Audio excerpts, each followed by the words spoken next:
Om Vakratunda Mahakaya Suryakoti Samaprabha Nirvignam Kuru Me Deva Sarvakaryeshu Sarvada Om Shri Mahaganapataye Namaha Om Shri Gurubhyo Namaha Harihi Om Sadashiva Samarambham Shankara Acharya Madhyamam Asmadacharya Padyantam Vande Guru Paramparam Asmad Gurubhyo Namaha Shruti Smriti Puranaanam Karunalayam Namami Bhagavatpadam Shankaram Lokashankaram Shankaram Shankaracharyam Keshavam Badarayanam Sutra Bhashyakratam Vande Bhagavantav Punah Punah Ishvaro Gurur Atmeti Murti Bheda Vibhagine Vyoma Vatvyapta Dehaya Dakshina Murtaye Namaha Om Shri Medha Dakshina Murti Swamine Namaha Om Sahana Vavatu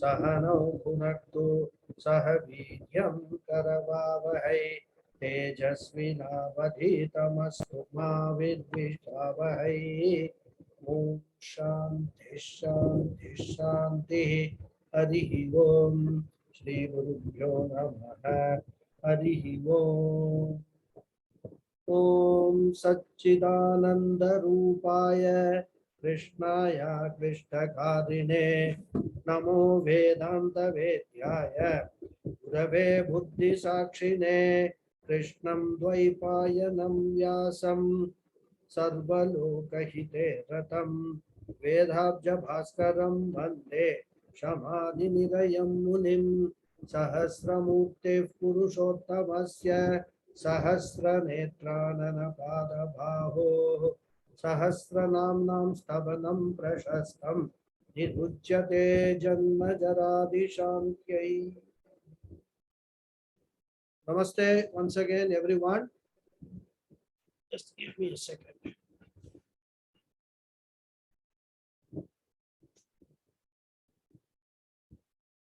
So,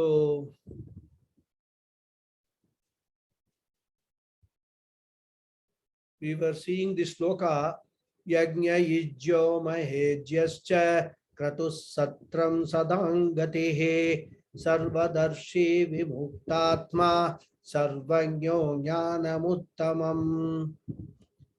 So the last nama we saw was Mahejyaha. Mahajyaha, the greatest object of worship.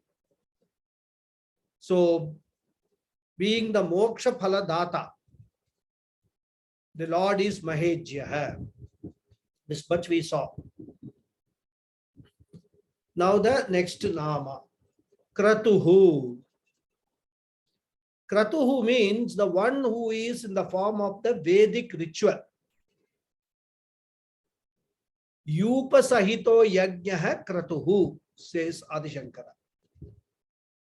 So the Lord alone is in the form of Kratu, the Vedic ritual, which involves a Yupa. We saw the meaning of the Yupa in the last class. Yupa means the post to which the sacrificial animal is tied. So he is in the form of Kratuhu, which is a Yajna. Now all Yajnas are Lord only rather. So any Kratu is a one of the types of Yajnas. So that is why the Nama Kratuhu is given here. Then the next Nama is Satram.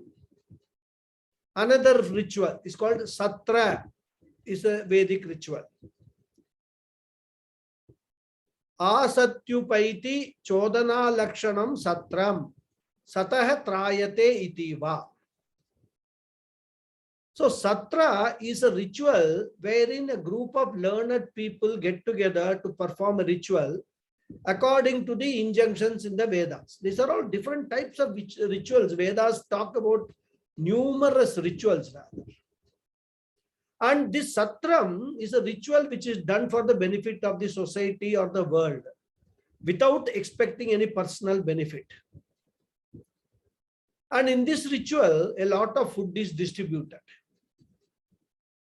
And therefore, after performing this yajna, this ritual,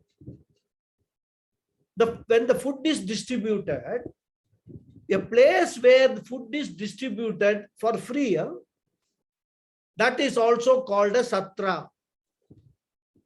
In fact, in Tamil, this word is very, very popular, satram. Satram is a place where normally the pilgrims or even the people who travel from one place to another, they can get accommodation, free accommodation and free food. Of course, the olden days satrams were of different kind. These days satrams, we can know what kind of satrams they are.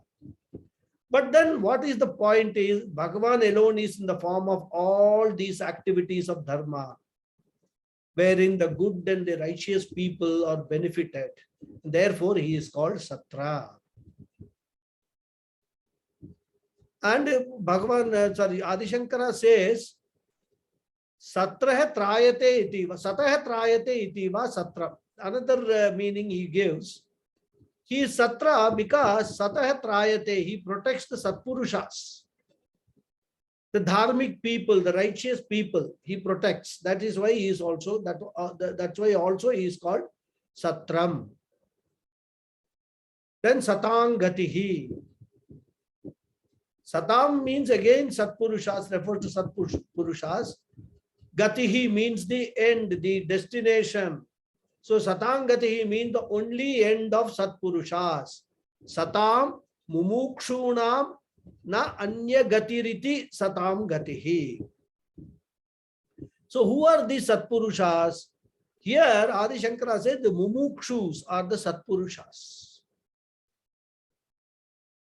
Moksham ichuhu mumukshuhu. Those people who want moksha, who desire moksha, who are in the spiritual path,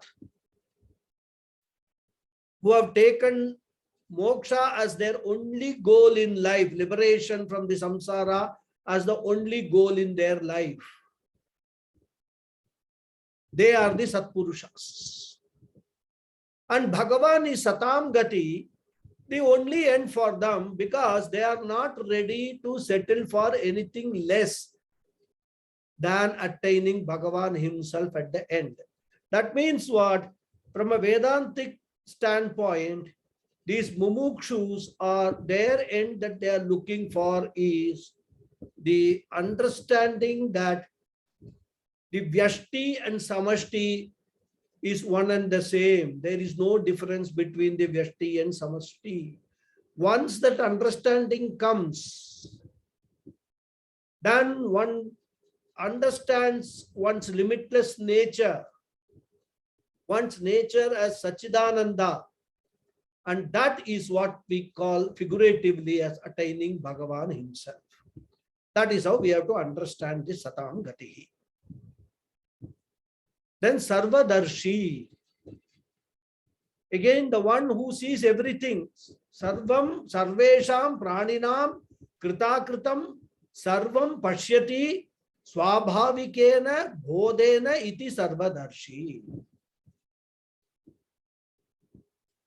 I mean, from a language point of view, the word Sarvadarshi means the one who sees everything.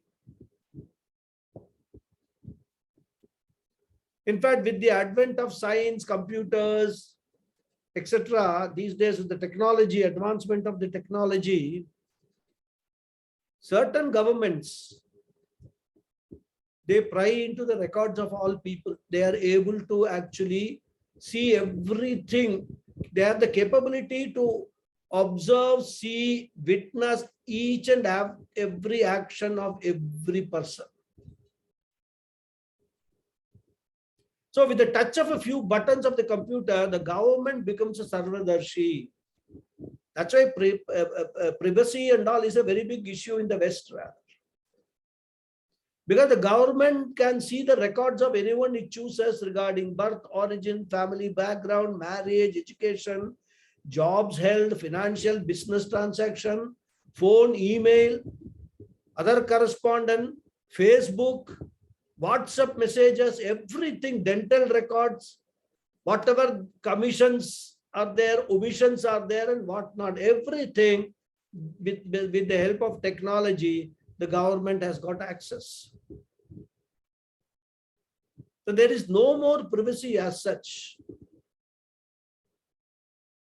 But if the computer is infected with a virus or it is tampered with, it cannot give necessary information. And one thing no government, no technology or no government can know, that is the punya and papa accrued by the people. There is no technology which can tell that. But the Lord is Sarvadarshi. He not only sees everything what the government can see without the help of any computer, but he can see beyond also. How? Swabhavikena bodhena, by his all-knowing nature, which is innate to him, that is nature to him, with his consciousness, the Chit Swarupa, which is all knowledge. He does not even need eyes to see, much less a computer or a technology. Still, he knows all the actions of every jiva, the krita, the akrita, the actions done in keeping with dharma or adharma. Therefore, the punya papa of all jivas. Therefore, even though the government, some governments are sarvadarshi in one respect, Bhagavan, the Lord, is sarvadarshi in all respects. He is all seeing, all knowing. That's how we have to see sarvadarshi. Vimuktatma, the one who is ever liberated. Swabhavena vimukta atma yasya iti vimuktascha asau atma cha iti va vimuktatma.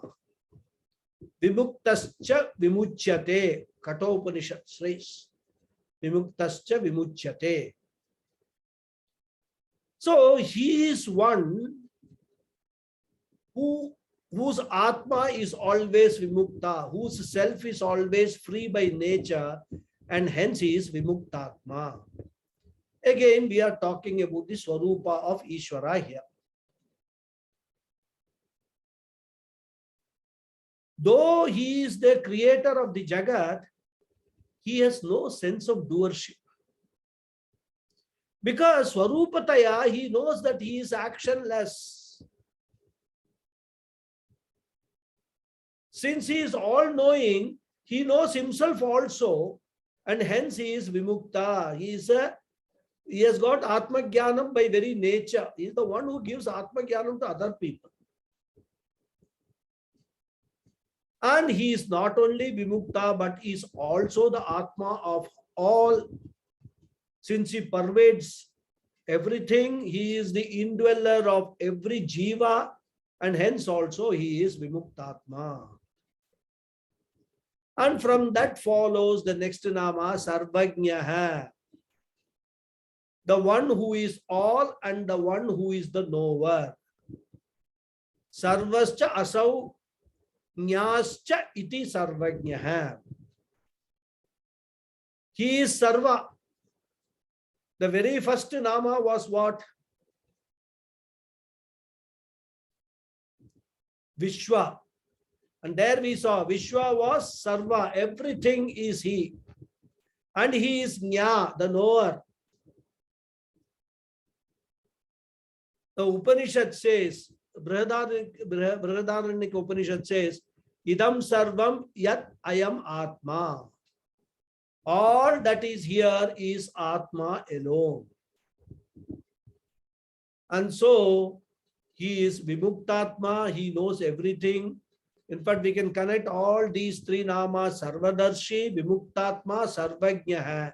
All are names of Bhagavan from different angles. Rather, it's the same idea being conveyed from different standpoints.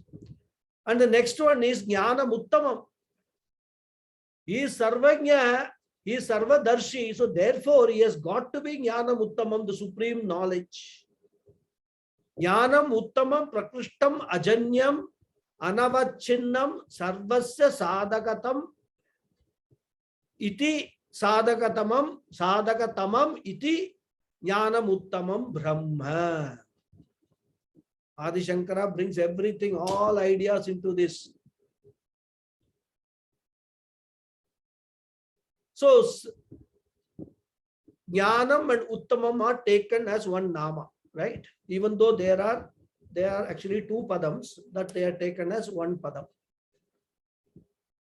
So sarvanyatva, which we saw, sarvanya implies jnana, knowledge of the things and objects. But his swarupa itself is jnana, pure consciousness. And it is uttama because it is ajanya, not born. It is not a vritti jnana. It is not a knowledge that is in the form of a thought modification that is born. And whatever is born, it cannot be uttamam because it will disappear one day. What is born has to go. It cannot be uttamam. So being pure consciousness, it is anavachinna, free from all limitations of time, space, objects. And therefore it is uttama.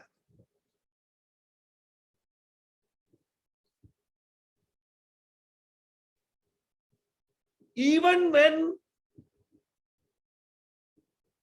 the nama rupa comes in, when Bhagavan manifests as a nama rupa, like the clay and pot, the independence or freedom of the Swarupa is maintained. Because even though a pot is there, the pot maintains its clayness. Clay does not, by converting the clay into a pot, clay does not disappear. It is very much inherent in the pot. And that's why, the pot itself is a superimposed attribute on clay. That is how we have to understand this entire Jagat. All objects are nothing but superimposed attributes on Brahman. So this is the Parameshwara Swarupa which is being talked about, which is Satyam Jnanam Anantam, existence, knowledge and limitlessness. And what is that? That is Brahman. So Jnanam Uttamam. Now we will see the next sloka. Suvrata Sumukha Sukshmaha Sughosha Sukadhas Suhrite Manoharo Jidhakrodo Virabahur Vidaranaha. Again, this sloka has got 10 namas. Suvrataha, Sumukha, Sukshmaha, Sughoshaha, Sukadaha, Suhrit, Manoharaha, Jidakrodaha, Virabahuhu, Vidaranaha. 10 namas. So Suvrataha.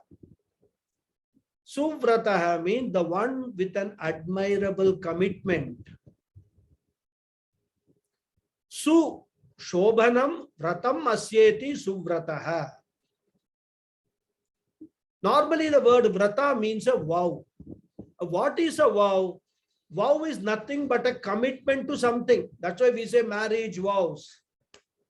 The couple commit to each other to live together, to do everything together, live a life in a harmonious commitment to live a harmonious life. So vrata is a vow which means a commitment. And this vrata, commitment of Bhagavan, is Shobhana. Shobhanam means great and admirable. In his avatara Sri Rama, Bhagavan says, I give abhaya, protection from all dangers, to the one who takes refuge in me. Now this could actually raise a question. What about those who do not seek his refuge? Does he not have a vrata or commitment to them? Is he indifferent to such people? The answer is no. Bhagavan is available for anyone to claim. He is always available in the form of the laws, the order, the cosmic order in a potential form. Therefore, one has to tap Bhagavan. If we take one step, Bhagavan will take a step towards us. And we must remember that Bhagavan's step is always much bigger than our own step. And this is actually demonstrated by Vamana Avatara. And in taking the step, Bhagavan cannot make any omission, and therefore he is Sukrata. So unless we seek Bhagavan, we cannot get commitment from Bhagavan. Commitment of Bhagavan. And being the giver of the karma phala, there is no question of his not giving the result of action. So from our standpoint, we call Ishvara as Suvrata, one of admirable commitment. Then Sumukha, the one with a beautiful face. The word Su, which is occurring in this sloka again and again, means Shobhanam. That is the meaning Adi Shankara takes in respect of every nama. So Su Shobhanam Mukham Asyeti Sumukha. Sarva Vidyopadeshena Va Sumukha. Because now the word Mukha has got two meanings in the language. Mukha means the face and Mukha also means the mouth. So this nama has to fit both the meanings. And that's why Adi Shankara takes both the meanings. So Sumukha is the one with a beautiful face. That's the one meaning. Bhagavan has got many faces because every face is the face of Bhagavan only. If every face is Bhagavan's face, then how can we determine which is a beautiful face, which is not a beautiful face?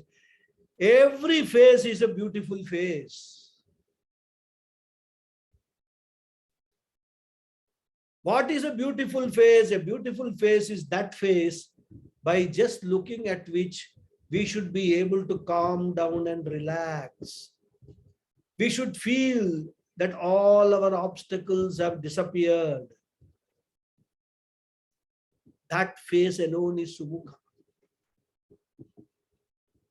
In fact, in the presence of many Mahatmas, we get the same feeling.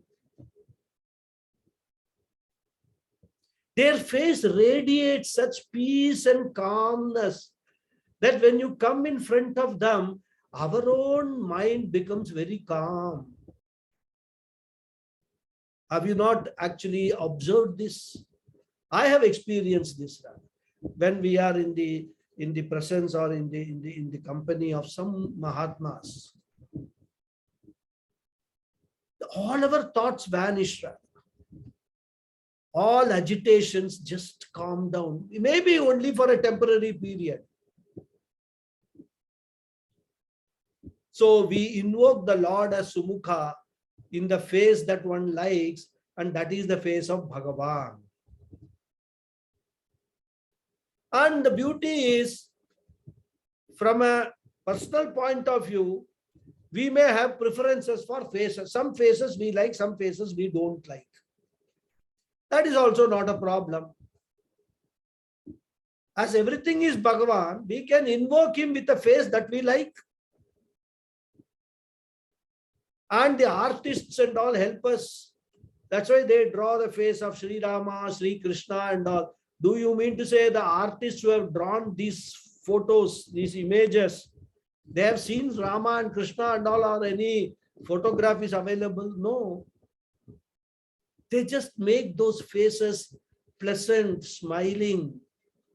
long eyes, beautiful. The moment you see that face in a temple or even in an image or a photo or a statue, you realize it's a Sumukha. Even Lord Ganesh has got a name as Sumukha. He is given the name, he is invoked specially with the name of Sumukha. And then the second meaning, he takes the mouth. Because the Upadesha, the teaching of all disciplines of knowledge, come from the mouth of the Lord, he is Sumukha. Auspicious teachings, Veda, Upanishads, everything has come from the Lord, and that is why also he is Sumukha. Next is Sukshmaha, the one who is very subtle. Shabdadi stula karana rahitatvat Sukshmaha. And this idea we have seen in different ways, different contexts. He is Sukshma or subtle because he does not have any form or any quality. Any form that we want is his form, but he himself is free from any form. Sukshmat Sukshmaha, Anoho Aniyan, Mahato Mahiyan. Upanishads say he is smaller than an atom. Anoho Aniyan. Sukshmat Sukshmaha, subtler than even space.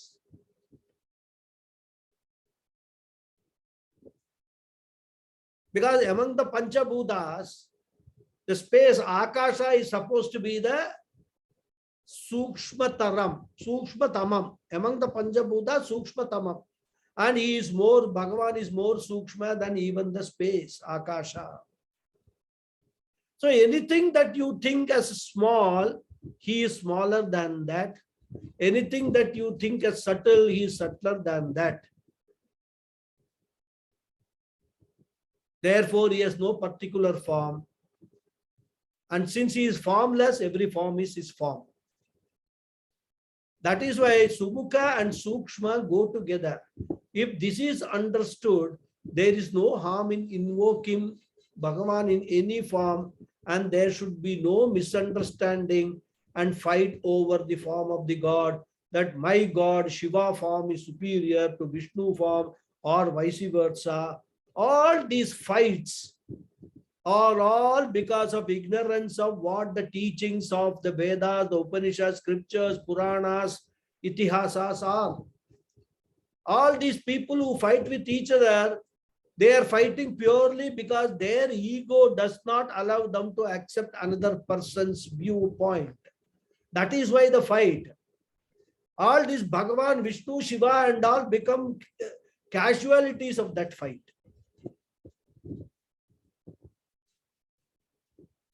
So he is Sukshmaha. Then Sughoshaha. Ghosha means sound. Sughosha means he is the auspicious sound. Su Shobhano Ghosho Vedatmako Asyeti Sughoshaha. What would be the Ghosha or the voice of Bhagavan? The chanting of the Vedas is the Ghosha of Bhagavan, because the Vedas have come from Bhagavan, and the object of the Veda Ghosha is also Bhagavan. We can even extend this chanting of Om. It's also Bhagavan. We have seen the word meaning of Om very in a detailed manner earlier. Excuse me, please.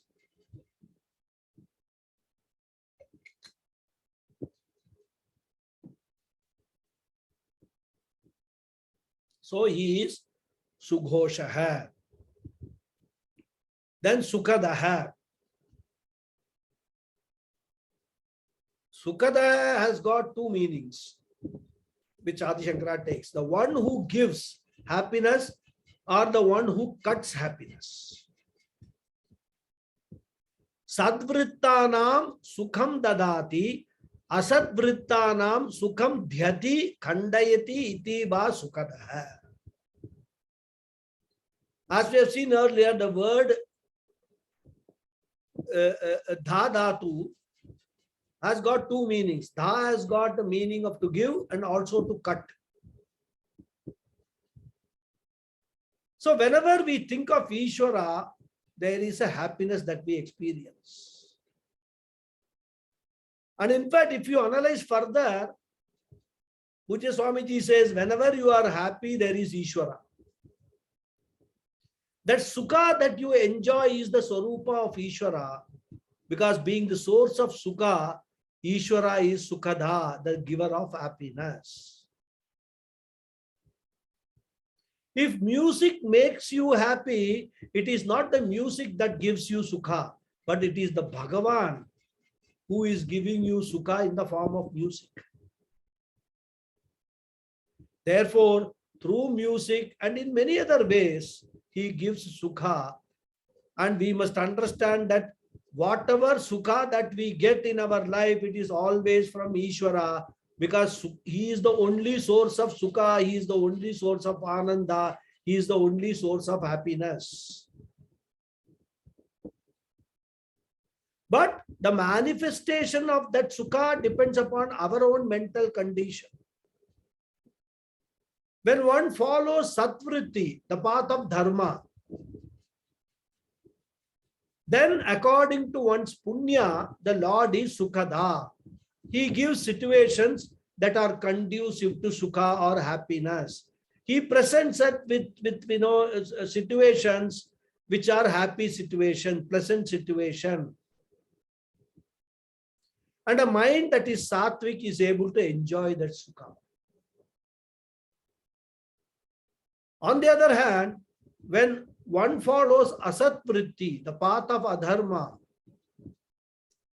then according to one's papa, the Lord is Sukhadha, causes situations that are unpleasant. He cuts the sukha. Sukham dhyati. He gives dukkha. When sukha goes, dukkha is automatically comes. When the light goes, it is darkness, right? So it is as though he cuts away the sukha. It is not Bhagavan who actually does it. If we understand it, in a little more detail, it is our own adharmic asat vritti, which is the cause for all this dukkha that we experience. Then the next nama is Suhrit. Suhrit is normally used for a very close friend. Suhrit means the one who helps without any expectation. Pratyupakara nirapekshataya upakaritvat suhrit. So the one who helps without any introduction, without any expectation is a suhrit. He does not even require any introduction. One need not be known at all in order to get help, and that person is suhrit. Usually, whenever we get help, it is a friend which helps us or a family member which helps. Because we have an family identity is there, or even a person belonging to a community may help us because of the community identity. Then there are group of people belonging to various organizations, clubs like Rotary, Lion, Freemason, etc. And also so many other organizations are there, NGOs and all, where one helps the other. But in most of these cases, the person who helps. And some cases, at least, there is an expectation of returning the help. And then thus there is an obligation. But who is a Suhrit? Suhrit is one who, without any kind of prior introduction, helps you just because you need help. There is no motive whatsoever behind this help. You have fallen down in the street and unable to get up. Somebody comes, he doesn't know you. He just helps you to get up. offers you a glass of water, makes you sit in a shade under a tree, maybe even goes to a nearby tea shop and gets you a cup of tea. It's a hot summer day, or maybe he gets you a cool drink.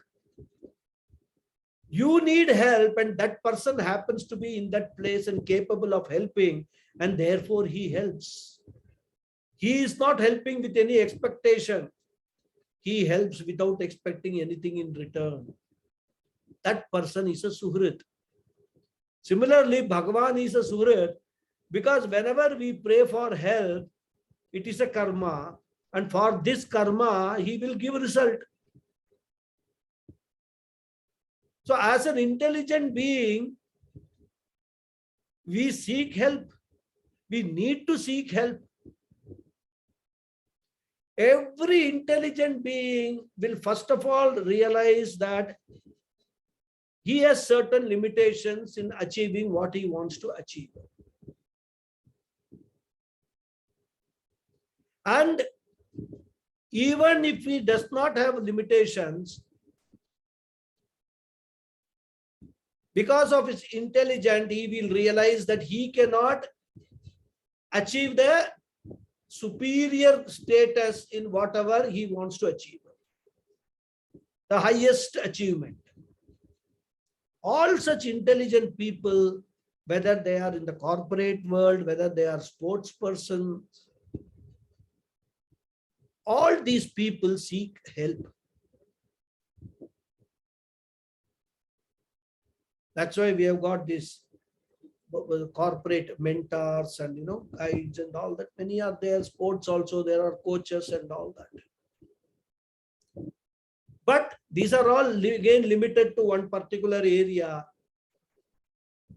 Whereas Bhagavan is concerned, he is the source of help for everything. All that we want to achieve in our life, Bhagavan is the source. He is a Suhrit, and there is no obligation involved. In fact, there is no way in which we can ever help Bhagavan in return, isn't it? So we invoke Bhagavan as Suhrit. In fact, Gita 5th chapter also talks about him as Sarva Bhutanam Suhrit. A friend who helps all bhutas without expecting anything in return. Manoharaha. Manoharaha, the one who robs the mind. Harati. Niratishaya Ananda Rupatvat Manoharati iti Manoharaha. Haraha means to rob, to take away. Manaha Harati, he robs away your mind as the Suhrit, and hence he is called Manoharaha. Puja Swamiji says, very often people ask, how am I to think of the Lord? It is very dry and dull. So Swamiji used to ask them, okay, what is it that you like to think with interest? So some people will say, I like mountains and blue skies. Some others will say, I like to enjoy discourse and parties. So Swamiji used to say, okay, fine, whatever holds your interest, that is the Lord for you. If that is what robs the minds of the people, that is Ishvara. So whether it is a disco or a mountains or anything else, it is only to Ishvara that you are attracted. But we should be able to see that, and that is called Viveka or discrimination. And when this Viveka is there, then Vairagya will naturally follow.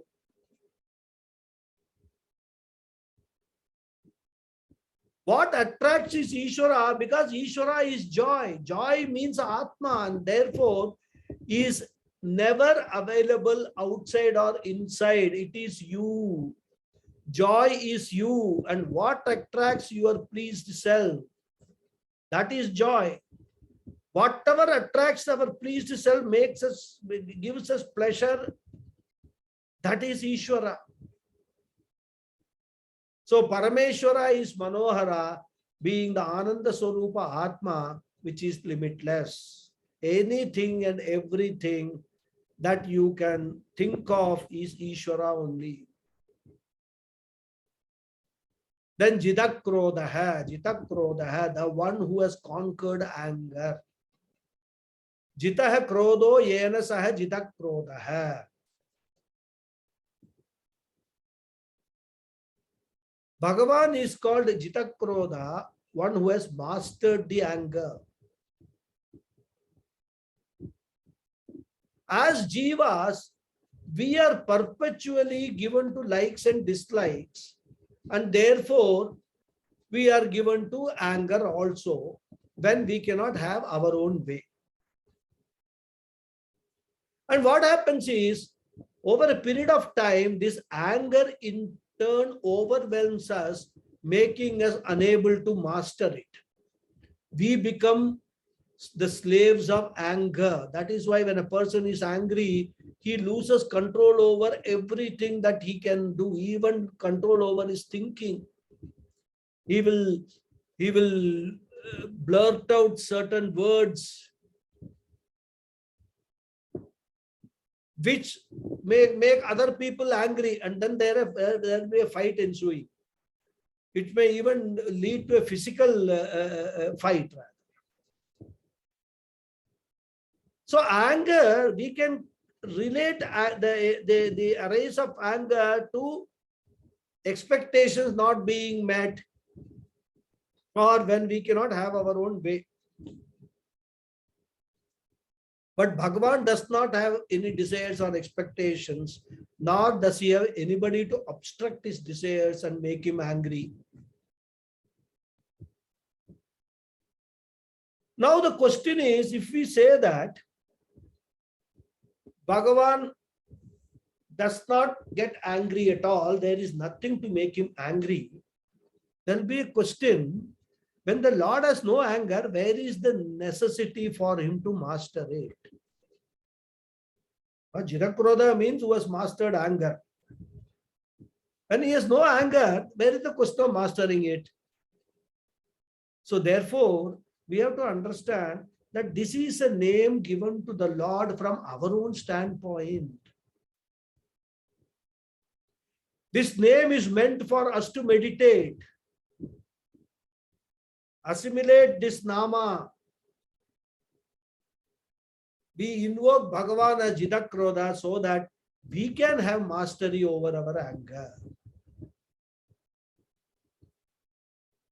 And even when we look at the Puranas and also these avatars and all, he is Jitakrodha, even when there are instances that can trigger anger. We have so many numerous stories out there. Yes? Bhagavan,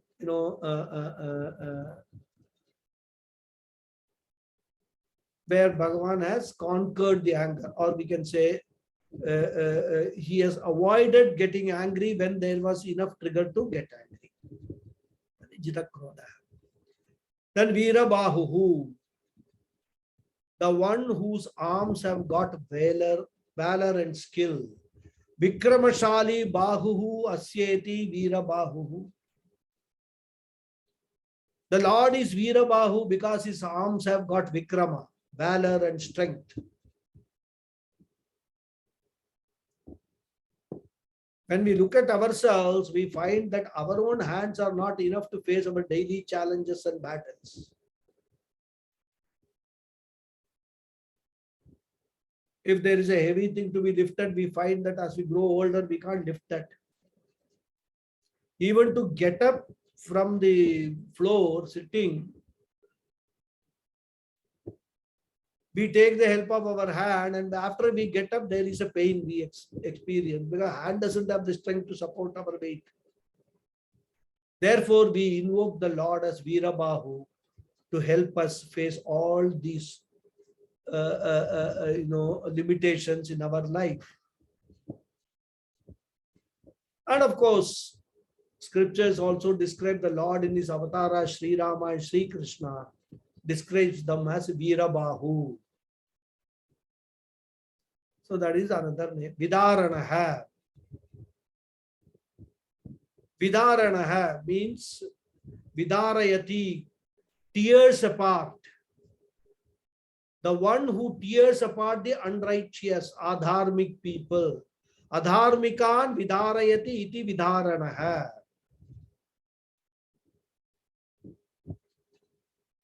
And that is what the Bhagavad Gita teaching is all about. Krishna telling Arjuna to fight is nothing but Krishna being a Vidaranaha. Adharmic people have to be removed from the face of the earth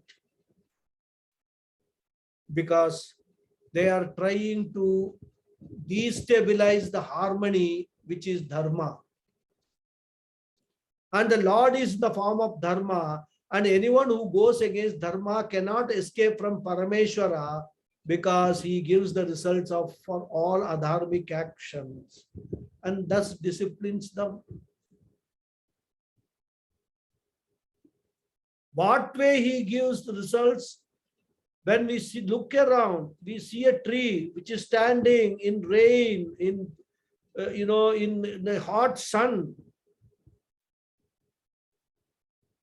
It has to bear all those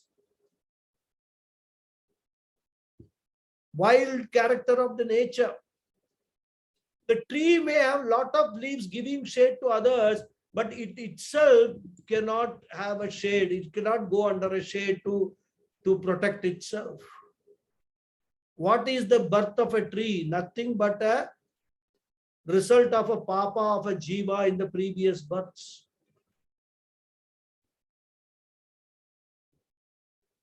So this way, he maintains dharma and nobody can escape the law of dharma. It is not that the Lord actually punishes or tears apart adharmic people, but he only hands out the results of their own karmas. So they themselves face the consequences of their own actions according to the law of karma of the Lord. That is all we have to understand. So since he is the karma phala data, he is called Vidharana.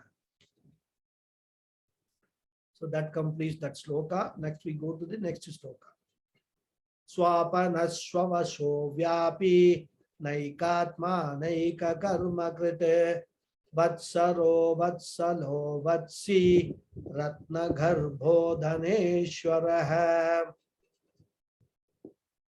Again, this sloka has got 10 namas. Swapanaha, swavashaha, vyapi, naikatma, naika karmakrit. That is one word.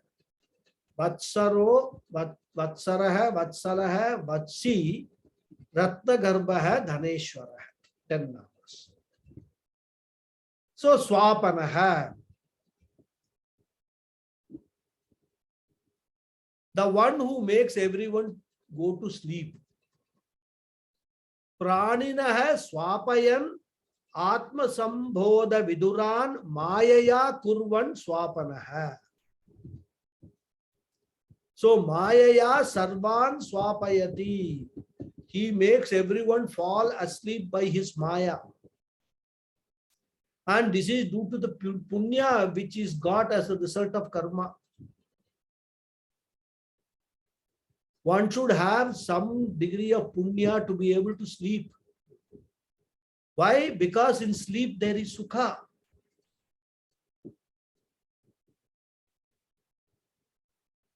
So, the punya can manifest, punya can give us happiness in the form of sleep also. Not necessarily that it should give us happiness in the form of some pleasant situations.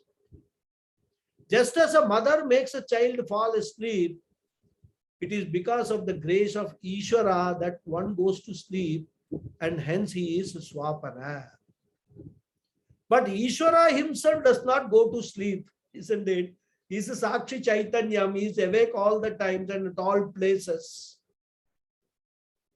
Therefore, when everybody is asleep, Bhagavan never goes to sleep. He is alupta drik. His eyelids are never closed. He has no eyelids actually to close. Alupta drik. He is awake in all three states of experiences. In fact, he has no state of experience at all. He has got only one state, Satchidananda state, that's all. That people are Atma Sambodha Vidura, asleep to the true nature of oneself, is also due to the Avarana Shakti of his Maya. And hence he is Swapana. Because self-ignorance is also a type of sleep.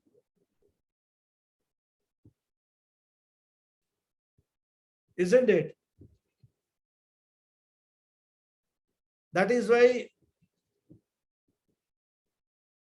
Tamasoma Jyotirgamaya, ignorance is compared to darkness.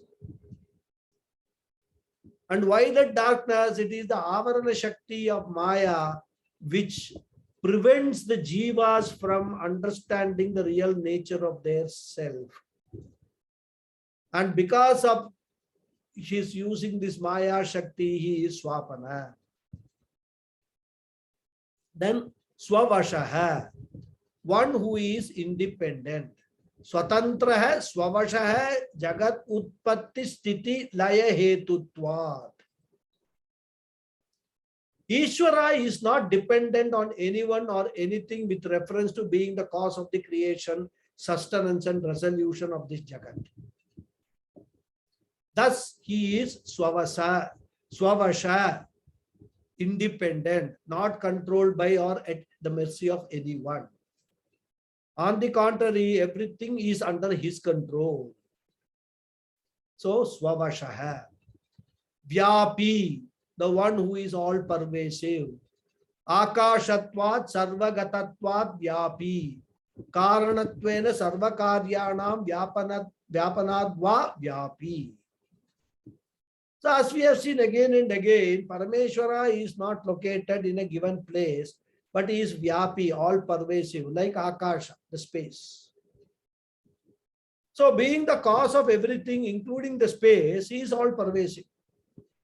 He pervades all the three states of experience, Jagra, Swapna and Sushupti. So thus the entire waking world, the dream world and the sleep world is pervaded by him. There is nothing which is not pervaded by him. That is why he is Vyapi, all pervasive. Then Naikatma, the one who has many forms. Na ekaha atma rupaha vidyate yasya saha naikatma.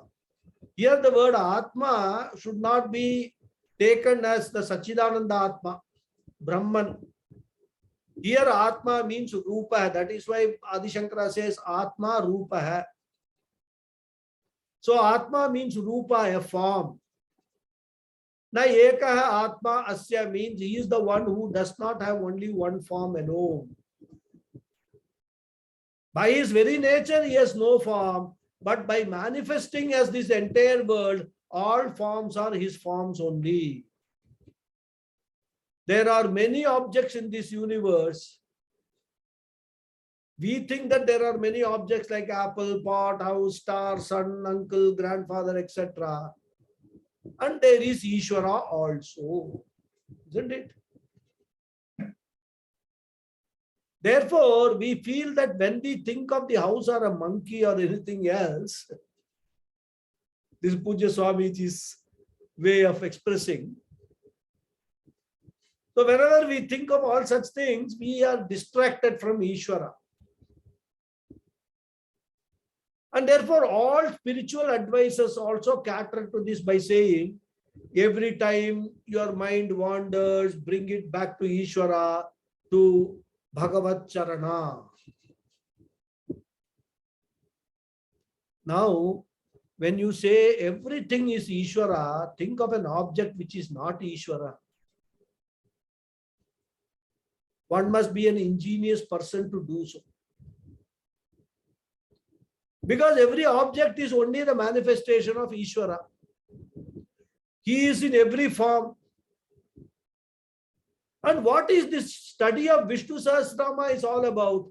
It is only to understand this fact that Bhagavan, Ishvara, Parameshwara is in every form. Whatever 1,000 namas are given from different angles, different standpoints, many of them seem totally contradictory to each other. Opposing meanings, opposite meanings. So the study of Vishnu Sahasranama is only to understand that we can never escape from Ishvara. The word Naikatma is to say that he is not Eka Rupa, but he is in every Rupa.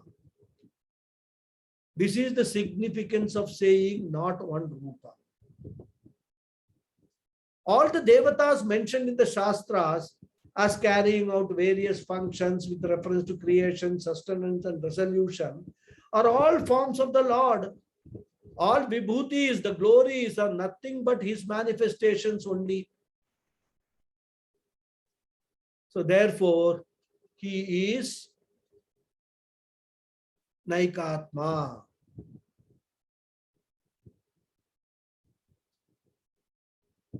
Then the next nama is Naika Karmakrit.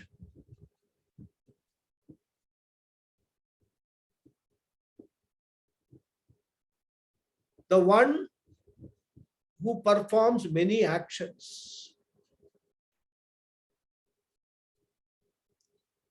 Jagat Utpatti, Sampatti, Vipatti, Pravritti, Karmani, Karoti iti Naika Karmakrit.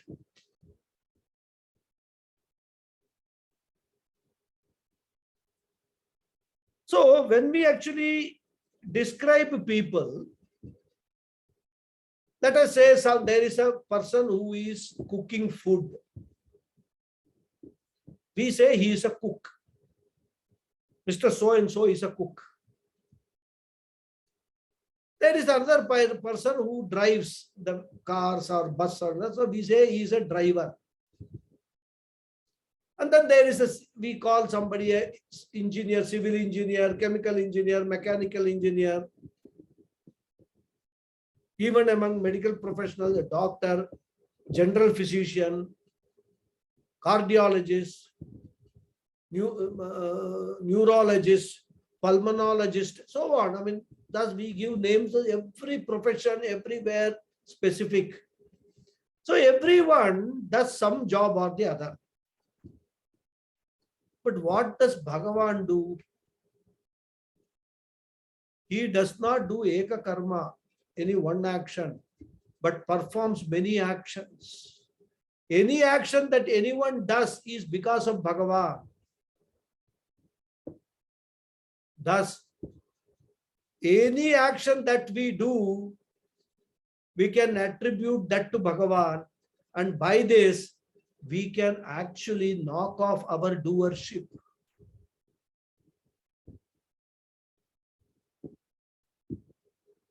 Now somebody may ask, if I am doing the job of sweeping, how can I attribute it to Bhagavan?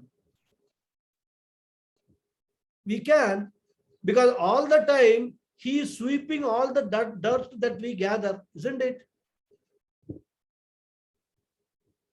He does the karma of Utpatti, creation, Sampatti, sustenance, and Vipatti, resolution of the Jagat continuously without stopping. And hence he is Aneka Karmakrit. So even though he performs many actions at the same time, he himself is a Akarta.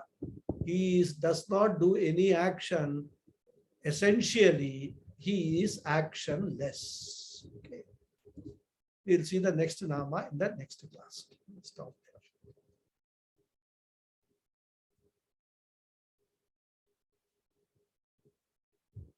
Om Purnamada Purnamidam Purnat Purnamudachyate Purnasya Purnamadaya Purnameva Vasichyate Om Shanti, Shanti, Shanti. Harihi Om Shri Gurubhyo Namaha. Harihi Om. Thank you all very much. Thank you, Mama. Thank you. Namaskaram. Thank you. Thank you, Guruji. Hari Om. Hari Om. Thank you, Guruji. Thank you. Dhanyawadaha, Guruji. Thank you, Guruji. Thank you. Thank you. Thank you very much, Guruji. Thank you. Thank you. Thank you. Thank you. Namaskaram. Namaskaram. Yes, Hariji. You can unmute yourself.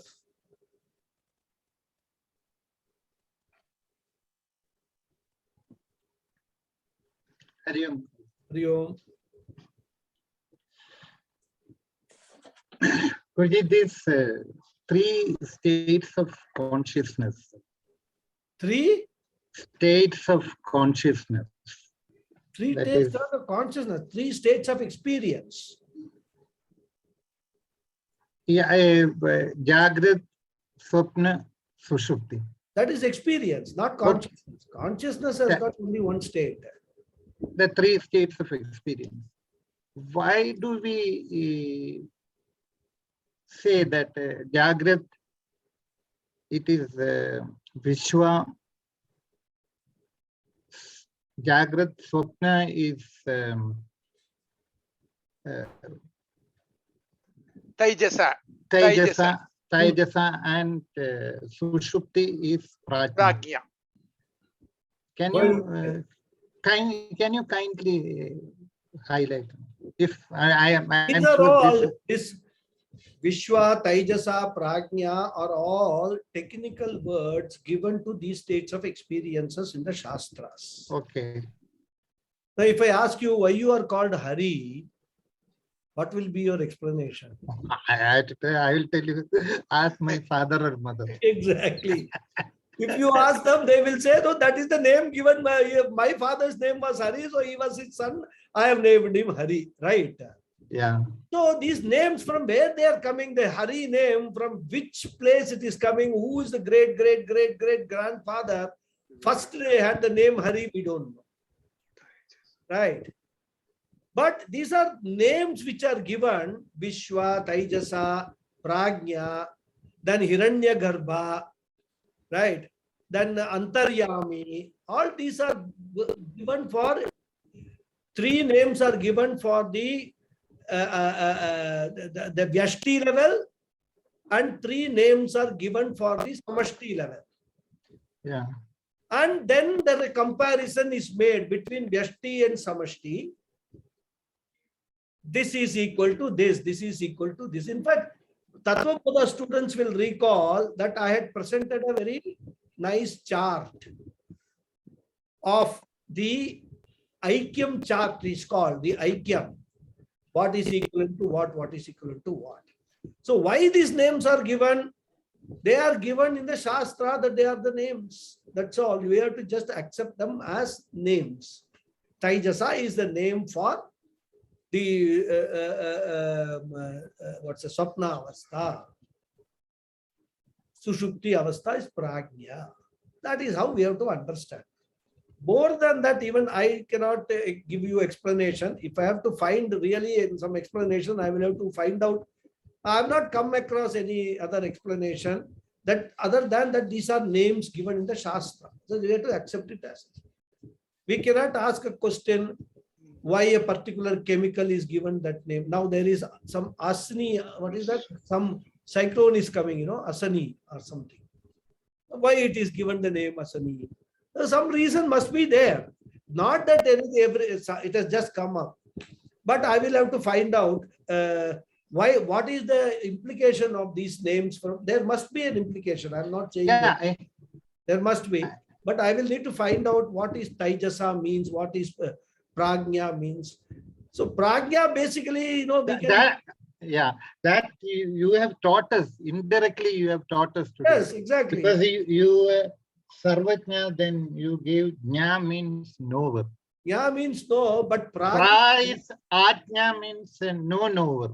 That means Yeah, no, because the Sushupti Avastha is equivalent to Brahma Avastha.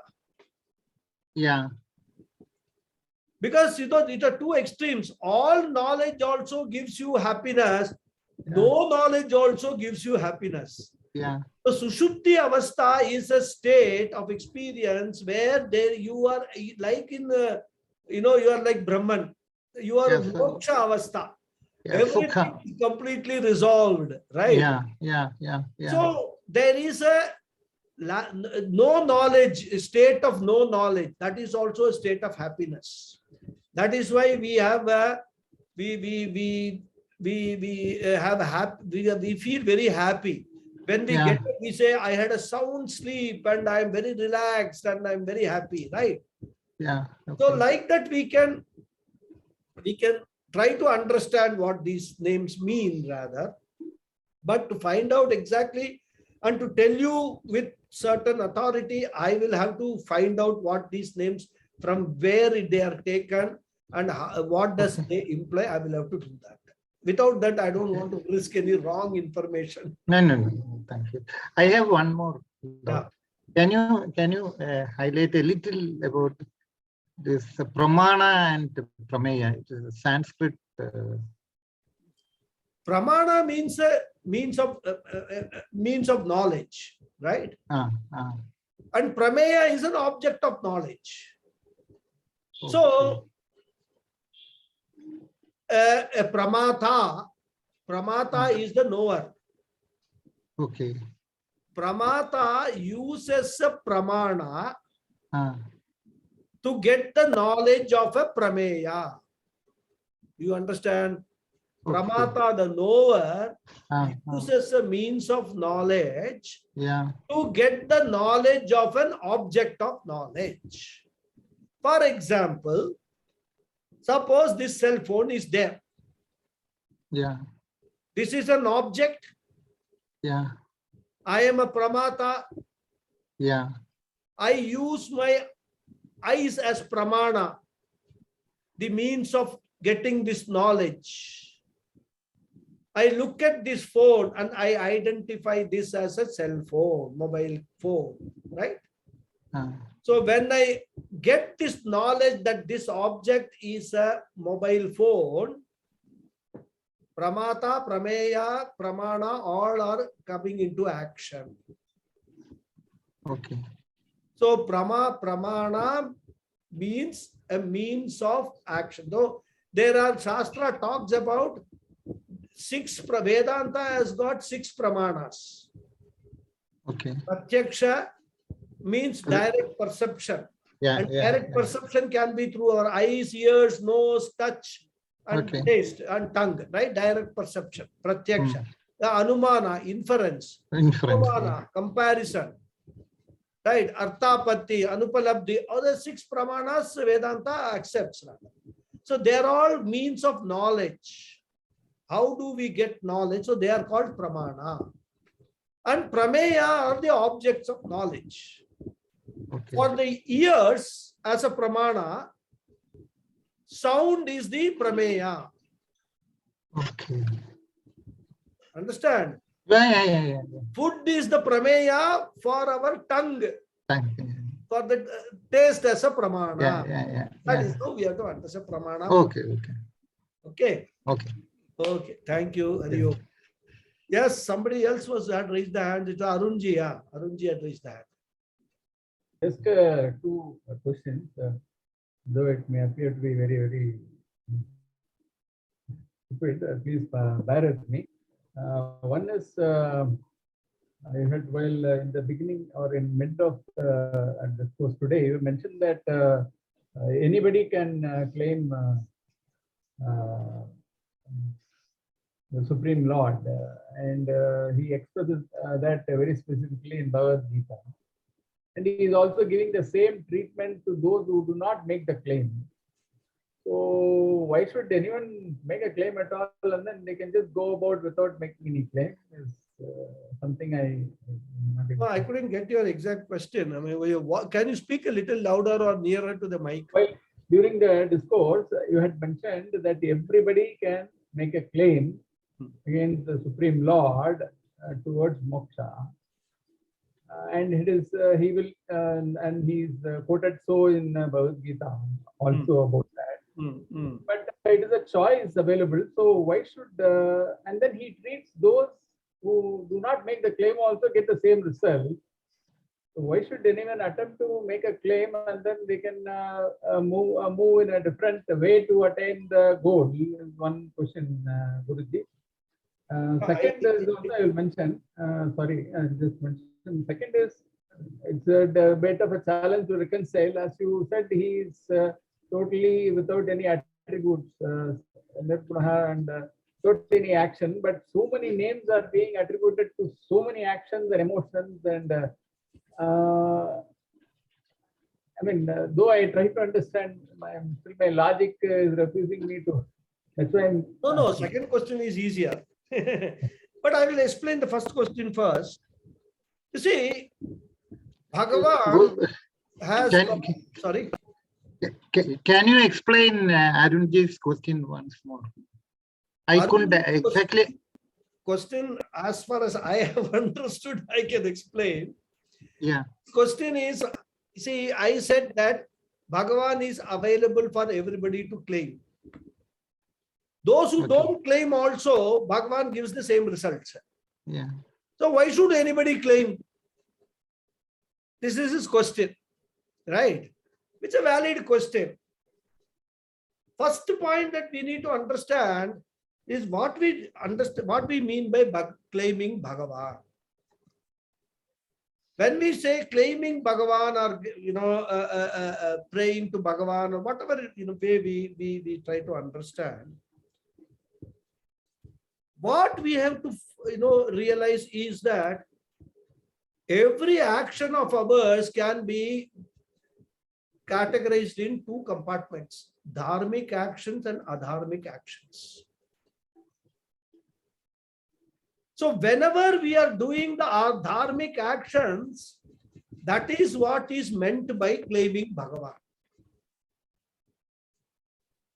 When we are talking about adharmic actions, we are talking about not claiming Bhagavan. Now what Bhagavan does, he doesn't do anything.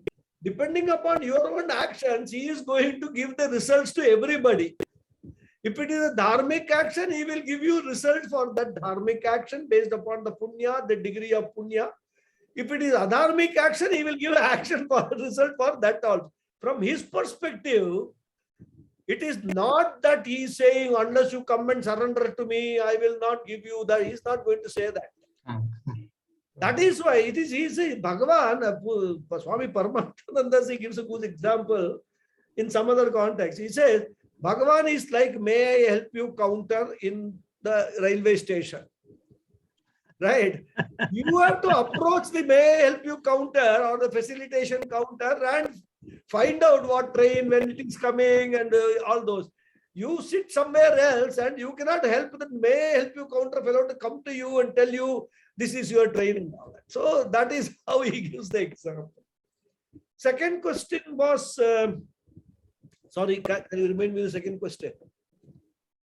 Guruji, it was about supreme consciousness being without any attributes. Yeah. Okay. So that is akarta and also sarva karma krit, right?